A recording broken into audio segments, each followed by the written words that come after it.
நடிகர் விஜய் அவர்கள் அரசியல் வருகையை திமுக பார்த்து அஞ்சுகிறது அப்படிங்கிற செய்திகளும் வாயிலிருந்து சில வார்த்தைகள் வருது, அதை நிரூபிக்கும் விதமா இதை எப்படி பார்க்குறீங்க? விஜயை பார்த்து திமுக அஞ்சுகிறதுன்னு நான் சொன்னேன். அதே கூட்டத்தில் 2 எம்எல்ஏக்கள் ஒரே கூட்டத்தில் சொல்கிறாங்க, இளைஞர்கள் விஜய் மாதிரி நடிகர்கள் பின்னால் ஏமாந்து போயிடக்கூடாது, நம்ம திராவிட கொள்கைகளில் அவர்களை இழுத்து வச்சு பிடிக்கணும் அப்படின்னு. அப்போ நீங்கள் பேச ஆரம்பிச்சிருக்கீங்கல்ல, இதுதானே விஜயோட வெற்றி.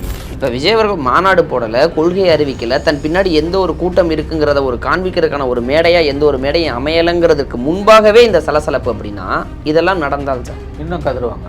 ஆனால் அவர் அதிமுகவோட கூட்டணி போனார்னா திமுகவுக்கு பெரிய சேலஞ்ச். விஜயகாந்த் 2011 ஜெயலலிதாவோட சேர்ந்து அன்றைய திமுக அரசை வீட்டுக்கு அனுப்பினார். அந்த மாதிரி விஜய் அதிமுகவுடன் கூட்டணி சேர்ந்தால் இன்றைய திமுக ஸ்டாலின் அரசுக்கு அது பெரும் சவாலாக உருவிடும். இப்போ விஜய் அவர்கள் கூட்டணியோடு போவதுதான் சரி முதல் படியாக அப்படின்னு சார். சரி தப்புன்னு நான் சொல்ல முடியாது சார், என்ன நடக்கும்ன்றதை தான் நான் சொல்றேன். இல்லை இப்போ தனியாக நின்று இப்போ 2026 தனியாக நின்றால் படுதோல்வி அடைவார் அப்படிங்கும்போது சந்தேகம் வேணும். தோக்குறது யாரும் விரும்ப மாட்டாங்களே சார். சீமானியா தொடர்ந்து தோத்துக்கிட்டே இருக்காரு, கூட்டணி போகாம. சில பேர் தோக்கிறது விரும்புவாங்க. எனக்கு 26 முக்கியம் இல்லை, 31 தான் முக்கியம், நான் தனியாக நிற்பேன் பார்த்துக்கிறேன்னு ஒரு வரட்டு பிடிவாதம் விஜய்க்கு வந்ததுன்னா.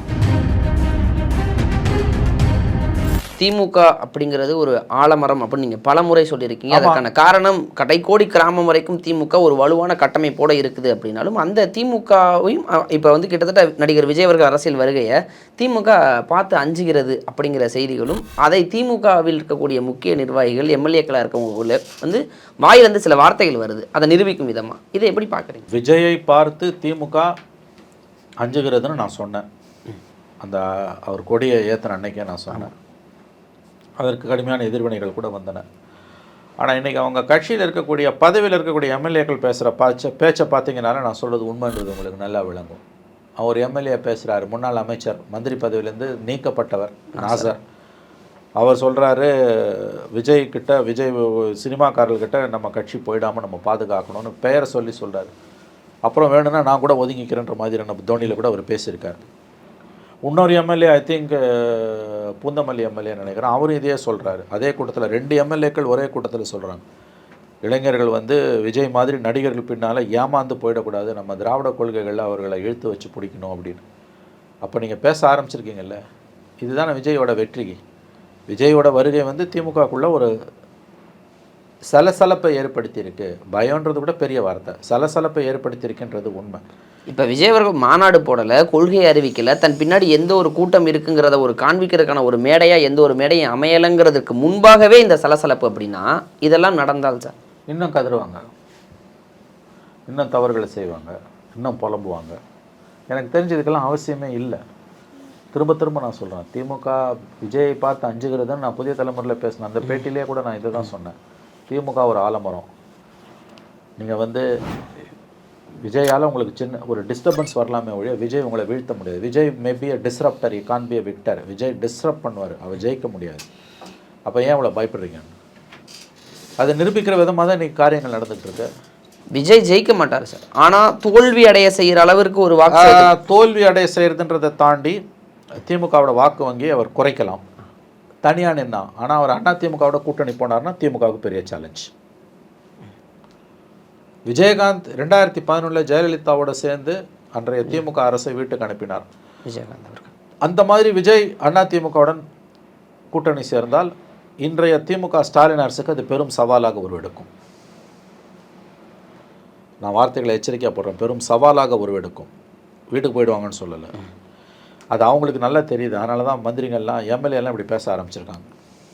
வாப்பனா 2 எம்எல்ஏ பேசுகிறாங்க, விஜய் பின்னால் போயிடக்கூடாது, நம்ம தொண்டர்களை இழுத்து வைக்கணும் அப்படின்னு சொல்கிறாங்கன்னு என்ன அர்த்தம்? அவர் விஜய்ன்ற வார்த்தை உங்கள் வாயிலேருந்து ஏன் வருது? நீங்கள் சொன்ன மாதிரி அவர் இன்னும் மாநாடு போடல, தன் கொள்கை என்னென்னு அனௌன்ஸ் பண்ணல, ஒரு கூட்டத்தை இது வரைக்கும் கூட்டலை. அதுக்குள்ளே ஏன் பயம், இவ்வளோ பயம்? இப்போ விஜய்க்கு எதிராக விஜயோடைய தாக்கம் எந்த அளவுக்கு இருக்குது அப்படிங்கிறத தெரிஞ்சுக்கிறத கிரவுண்ட் லெவலில் திமுக ஒர்க் பண்ணுறாங்க அப்படிங்கிற ஒரு விஷயம். இல்லை, அவங்க நிறைய சர்வேஸ் எடுத்திருப்பாங்க. எனக்கு தெரிஞ்சு 2-3 சர்வே எடுத்திருக்காங்க. அவங்க தொடர்ந்து எடுத்துக்கிட்டே இருப்பாங்க. விஜயோட வருகையால் ஒரு தாக்கம் இருக்குன்றதை அவங்க புரிஞ்சுக்கிறாங்க. அவங்கள திமுகவை குறைச்சி மதிப்பிடாதீங்க. அவங்க தங்களுடைய எல்லைகளை, தங்களுடைய குறு நிலங்களை, அது இன்றைக்கு பெருநிலங்களாகிவிட்டது, தங்களுடைய பெருநிலங்களை, தங்களுடைய சாம்ராஜ்யத்தை காப்பாற்றுவதற்கான எல்லா முயற்சிகளையும் அனுதினமும் க்ஷண நேரமும் செய்து கொண்டே தான் இருப்பார்கள். அவங்க தெளிவாக சர்வேலாம் எடுத்திருப்பாங்க, அவங்களுக்கு தெரியும். அதில் அவங்களுக்கு டிஸ்டர்பிங்காக வந்திருக்குது. அதனால தான் எம்எல்ஏலாம் இப்படி பேச ஆரம்பிச்சிருக்கான். எம்எல்ஏக்கள் இப்படி பேசுவதற்கான காரணம் எம்எல்ஏக்களுக்கு தெரிந்திருக்கிறது என்ன நடக்கப் போகிறது என்று. டிஸ்டர்பன்ஸ் இருக்குன்றதை திமுக தலைமை உணர்ந்திருக்கிறது, எம்எல்ஏக்கள் உணர்ந்திருக்கிறார்கள். அதனால தான் அவர்கள் இப்படி பேசுகிறார்கள். நான் மறுபடியும் சொல்கிறேன், Vijay will be a disruptor, he cannot be a victor, he won't be a victor. அவர் இவங்களுக்கு தடங்களை ஏற்படுத்துவார், இம்சை கொடுப்பார், அவர் ஜெயிக்க முடியாது. இவங்க ஜெயிக்காமல் தடுக்க கூட அவரால் முடியாது. இவங்க மார்ஜின்ஸை குறைப்பார் தனியாக நின்னார்னா. பட் அவர் ஏடிஎம்கேவோட சேர்ந்தார்னா திமுகவுக்கு பெரிய சேலஞ்ச் இருக்குது. இப்போ உதயநிதி அவர்களுமே சொல்லும் பொழுது என்ன சொல்கிறாருன்னா, இளைஞர்களை நம்ம கட்சியில் சேர விருப்பப்படுறாங்க, கட்சியிலிருந்து நம்மளோட பயணிக்க விருப்பப்படுறாங்க, வழிவிடுங்க, அவர்களை கைட் பண்ணுங்கன்னு சொல்கிறது எல்லாம் இந்த இளைஞர்னு குறிப்பிடுறது. இந்த இளைஞர் கூட்டம் விஜய் அவர்களை நோக்கி போயிடக்கூடாது அப்படிங்கிறதுடைய ஒரு பயமா, ஒரு பதட்டமா? கண்டிப்பாக கண்டிப்பாக கண்டிப்பாக. விஜய் கட்சி ஆரம்பித்த பிறகு இந்த கலக்கம் அவர்களுக்கு அதிகமாகி இருக்கிறது. ஏற்கனவே இளைஞர்களை திமுக பக்கம் இழுக்க முடியவில்லையே என்கின்ற ஆதங்கம் அவர்களுக்கு இருந்தது, திமுகவுக்கும் உதயநிதி ஸ்டாலினுக்கும். விஜய் வந்த பிறகு அது தெளிவாகவே பயமாக உருவெடுத்திருக்கிறது. இல்லாட்டி ஏங்க 2 எம்எல்ஏ அப்படி பேசுகிறாங்க? நம்ம இளைஞர்கள் நேம் பண்ணி சொல்கிறாங்க, நம்முடைய இளைஞர்களை விஜய் மாதிரி நடிகர்கள் பக்கம் போய் ஏமாந்து விடுவதற்கு நாம் அனுமதிக்கக்கூடாது, நாம் அவர்களை வென்றெடுக்க வேண்டும் அப்படின்னு அவங்க எம்எல்ஏங்க விஜய் பேரை சொல்லி சொல்கிறாங்க. இளைஞர்கள் போயிடக்கூடாதுன்னா என்ன அர்த்தம்? உனக்கு என்ன பயம்? உனக்கு பயம் இல்லைன்னா நீ ஏன் விஜய் பற்றி பேச போகிற? இது ஜனநாயக நாடு, எவனா கட்சி ஆரம்பிக்கலாம். 30 முக்கோடி தேவர்கள் இருக்கிற சொல்லுவாங்கல்ல புராணத்தில், அந்த மாதிரி இங்கே 30 முக்கோடி கட்சிகள் இருக்குது. அதில் ஒரு கட்சியாக எத்தனையோ சினிமாக்காரன் வந்தான் தோற்று போனான். எம்ஜிஆரும் ஜெயலலிதாவும் சினிமாக்காரர்கள் கிடையாது, அவர்கள் அடிப்படையில் திராவிட இயக்கத்தின் குழந்தைகள், அதனால தான் ஜெயித்தாங்க. அதை தாண்டி வந்தவங்க எத்தனை பேர்? சிவாஜி தோத்தார், இத்தனைக்கும் காங்கிரஸ் ஆதரவில் வந்தவர். எஸ்எஸ் ராஜேந்திரன் தோத்தார், பாக்யராஜ் தோத்தார், கார்த்திக் நடிகர் டி ராஜேந்திரன் ஆரம்பித்தார். விஜயகாந்த் ஓரளவிற்கு விஜய் வந்தார், தோத்தார். ஆனாலும் விஜயகாந்த் தோத்தார், கமல்ஹாசன் தோத்தார். தோத்தவங்க தான் அதிகம் சினிமாக்காரன், ஜெயிச்சவங்க கிடையவே கிடையாது யாருமே. எந்த சினிமாக்காரனும் ஜெயிச்சதில்லை, அதை புரிஞ்சுக்கோங்க. எம்ஜிஆரும் சினிமாக்காரர்கள் கிடையாது. ஆனால் திமுகவை ஒரு நடிகர் நினச்சான்னா தோல்வியில் கொண்டு போய் நிறுத்த முடியுன்றதுக்கு உதாரணம் விஜயகாந்த். அவர் மட்டும் 2016 திமுக கூட்டணிக்கு வந்திருந்தால் தமிழக அரசியலே வேறு. அவர் மக்கள் நல கூட்டணியில் போனதால தான் திமுக 10 வருஷம் வனவாசத்தில் இருந்தது. அப்போ யாரையும் குறைச்சி மதிப்பிடாதீங்க, சிறு துரும்பு கூட பல்லு குத்த உதவுன்னு சொல்லுவாங்க. அன்று விஜயகாந்த் அவர்கள், இன்று அது ரிப்பீட்டடாக விஜய் அவர்களால் நடந்துடக்கூடாதுங்கிற ஒரு பயம் தானா இவர்களுக்கு? அப்படித்தான் நான் பார்க்கிறேன். விஜய் தனியாக நின்னார்னா, எழுதி வச்சுக்கோங்க, விஜய் தனியாக நின்னார்னா அவர் படுதோல்வியை தழுவார்.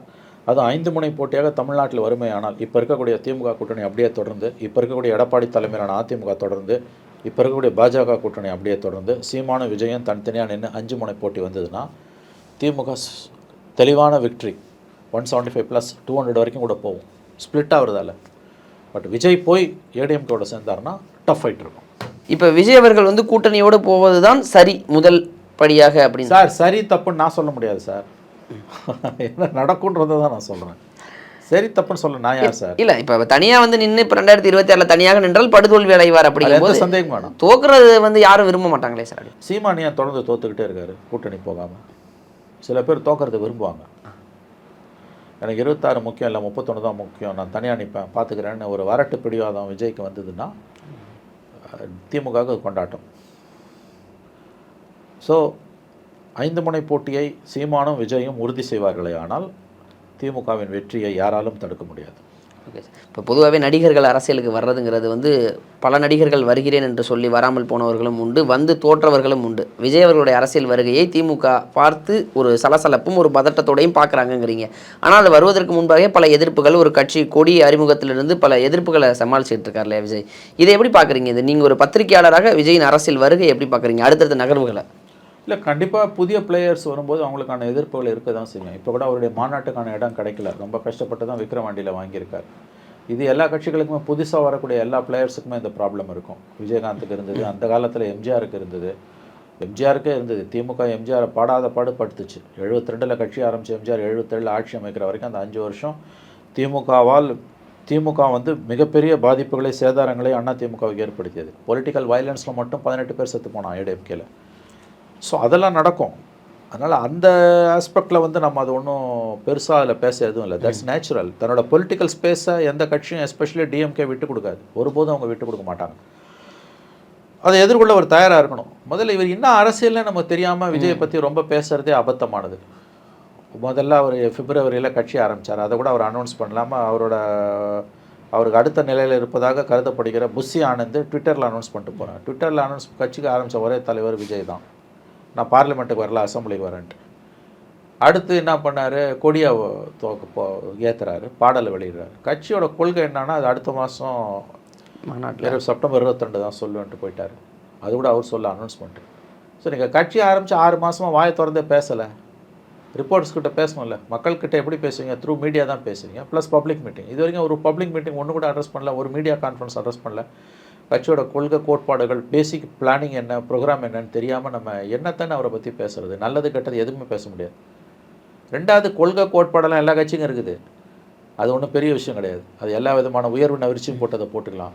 நடைமுறை வாழ்க்கையில் மக்கள் பிரச்சனைகளுக்காக தெருவில் இறங்கி நீ போராடுறதை வச்சு தான் உன்னை பற்றிய மக்களின் மதிப்பீடு என்ன என்பது தெரிய வரும். நீ யார் என்ற அளவுகோலும் எங்களுக்கு அப்பொழுதுதான் கிடைக்கும். நாங்கள் உன்னுடைய போராட்டங்களை அளவுகோலை வைத்துத்தான் உன்னை எடை போட முடியும். அது இல்லாமல் அவரை பற்றி இன்றைக்கி ப்ளஸ் பேசுறது, மைனஸ் பேசுறது, திட்டுறது, பாராட்டுறது ரெண்டுமே அபத்தமானது. இப்போ விஜய் அவர்கள் மாநாடு போட்டாலும் கூட, தன்னுடைய கொள்கைகள் எல்லாம் சொன்னாலும் கூட, அதற்கு பிறகு மீண்டும் படம் நடிக்க சென்று அந்த கால இடைவெளியில் மக்கள் போராட்டத்தில் என்ன பங்கெடுத்தார்? ஆமாங்க, அதுதான் ஒரு மாநாட்டை நடத்திட்டு கொள்கை கோட்பாடு இதுன்னு அனௌன்ஸ் பண்ணிட்டு நீ சினிமாவுக்கு போயிட்டேன்னு வச்சுக்கோங்க. திரைப்பட பொலிட்டிக்கல் ஆக்டிவிட்டி இல்லாமல் ஒருத்தன் எப்படிங்க பாலிட்டிஷனாக இருக்க முடியும்? வாட் இஸ் ஒரு பாலிடிக்ஸ்? You tell me. இந்த நோட் புக் கொடுக்குறது, பென்சில் கொடுக்குறது, பேனா கொடுக்குறதுலாம் என்ஜிஓ பாலிடிக்ஸு. அது இந்த ரோட்டரி கிளப்பில் கொடுப்பானுங்க, அதுவும் அரசியல். மக்கள் பிரச்சனைகளுக்காக உன்னுடைய போராட்டம் என்ன? திரைப்பட பாணியில் ஒரு பாடலில் எதுவும் மாறாது. இங்கு எப்படிங்க மாறும்? மக்களுக்கு உனக்கு என்ன சம்மந்தம்? நீ எத்தனை மீட்பாது?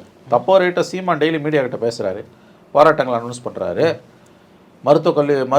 பெண் மருத்துவர் கொல்கத்தாவில் பாலியல் வன்புணர்வுக்கு ஆளாக்கப்பட்டு கொல்லப்பட்டதை கண்டித்து இங்கே சென்னையில் பெரிய ஒரு ஆர்ப்பாட்டம், ஒரு பாலிடிக்ஸ் அவங்க முன்னெடுக்கிறாங்க, அவங்க ஒரு அரசியலில் முன்னெடுக்கிறாங்க. நீங்கள் அந்த மாதிரி என்ன பண்ணீங்க இன்னைக்கு? அதை செய்யாத வரைக்கும் உங்களை எடை போட முடியாது. விஜய் அவருடைய அரசியல் வருகையை கண்டு திமுக அஞ்சுகிறதாக இருக்கட்டும். ஆனால் இதற்கு பிறகு என்ன நடக்கப் போகிறது அப்படிங்கிறத நம்ம பொறுத்து தான் பார்க்கணும். நேரம் கொடுத்ததற்கு நன்றி சார். நன்றி.